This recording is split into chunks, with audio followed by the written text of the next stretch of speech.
Like, fuck you, assholes. Do you not know what's going on out here? We're hunting a witch in this... We're trying to find fucking Brian's sister. 12 rounds, 3. Some things that just... Not that they didn't make sense about the movie, but just kind of like, what the heck was that all about? So, you're gonna go into the woods to find your sister 15 years later, bro? And you think she's gonna be there? What was with that chick just injured the whole time? She's running through the woods, scared shitless because the Blair Witch is chasing her, I guess. And, like, something happens again with her leg. What was that thing they pulled out of her leg? And she pulls something out of it. I don't know what. Like, was it alive? Was it, like, a splinter? Why did everybody split up? Had they not watched the Blair Witch Project movie? But who found all that footage? And who put it together? Who did put it together? All right, Blair Witch nerds, let's talk. Why don't you tell them what we just did today? What we do? What time is it? It's about 3 in the afternoon on a Friday. You're yelling. Got a little matinee. The Blair Witch, not Blair Witch Project, just The Blair Witch 2016. 16, 17 years later, we got The Blair Witch following The Blair Witch Project. Right. Now, long story short, the main character, the story is basically him trying to find his sister because some video showed up where when they slowed it down, he's like, hey man, that's my sister, and this guy from the woods sent it to me because he found it. Yeah. And the girl's like, yeah, let me document it, and I'll exploit you and make you look like an idiot because this guy thinks his sister's in the woods alive 15 years later. I can't handle the home video shaky cam crap. It turns me off and I can't focus. Back in 99, I won't bore you if you watched my video about my experience in 99 with it, but it was a lot of fun. You know, right when the previews were over, boom, it hits you with, you know, some font, some like, okay, wait, what? In 94, these students went out and found me. Where this one, once the previews were done, it showed a couple of the opening title credits, you know, like production company, this and that. Yeah. And then it hits you with the same setup. So it was following the same formula, but it's 2016. They got to talk about their sponsors, which I think took away from it. It kind of ruins the illusion.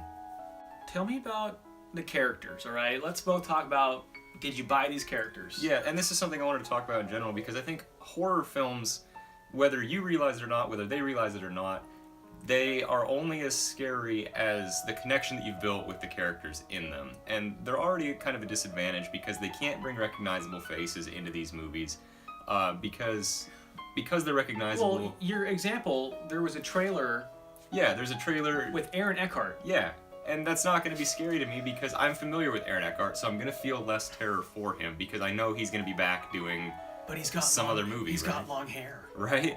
So they have to find these no-name actors and actresses, and so most of the time, the characters you don't build very much of a connection with them because they're just not that stellar of actors. Did you like any of the characters in the movie? The most interesting ones came in about halfway through the very beginning portion when you meet the locals that go camping with them. The ones who found the footage that I was more interested in them. The main kid, as soon as he says he wants to go to the woods to go look for his sis, why are you waiting so long?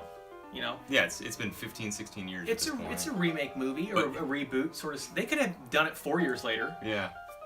Who cares? I really like that part, too. Like, it's 15 years later, but she might still be alive.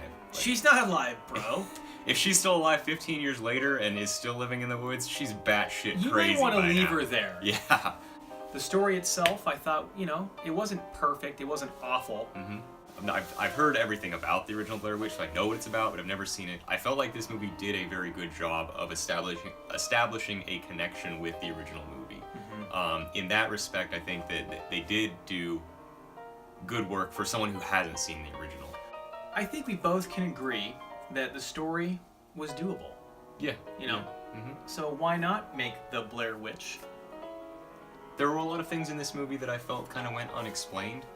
Do they need to see this in a movie theater? I don't think so. No. Why didn't this come out in October? That's a great question. Do you think they need to go see this in the movie theater? Yeah. I'm gonna go ahead and give this grade just a C. Just a C. Just a C average just a for C. you? Yeah. Wasn't bad, wasn't great, just kind of there. I'll tell you, yeah. What's your grade? I would give it a C+.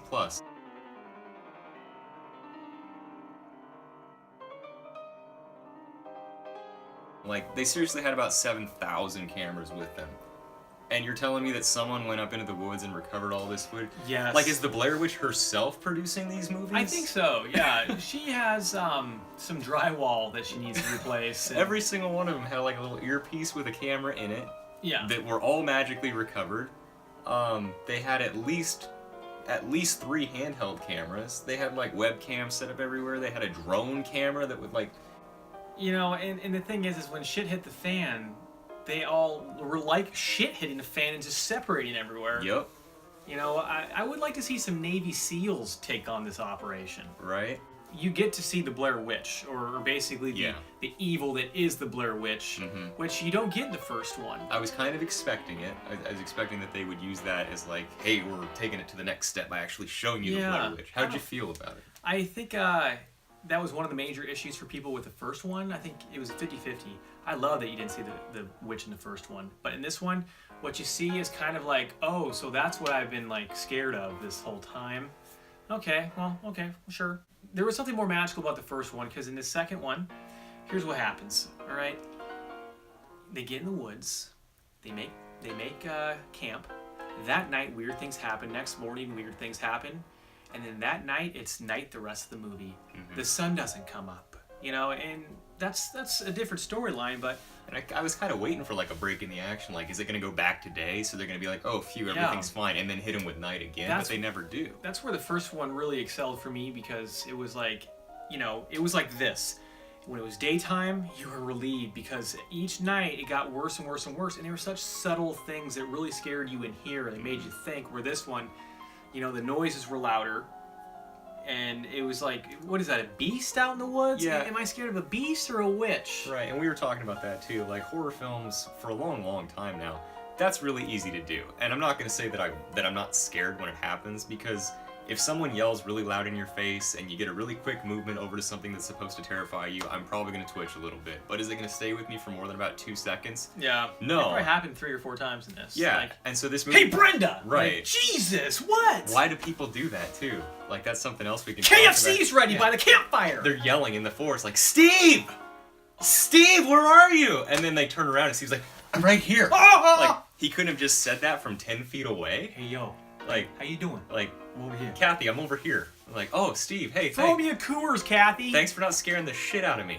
Like, fuck you, assholes. Do you not know what's going on out here? We're hunting a witch, and we're trying to find fucking Brian's sister. I'm more scared of Brian. I think I'm more scared of that guy. Yeah. Anyway, getting back to my point, like, I can't remember the last movie I saw that actually scared me, where, like, I got home and was still thinking about it, and went to bed that night and I was like, oh god, I can't sleep. Yeah. This movie is about some kids who are going camping, and if you went camping this weekend, would you be scared at all? I would not, Sticks.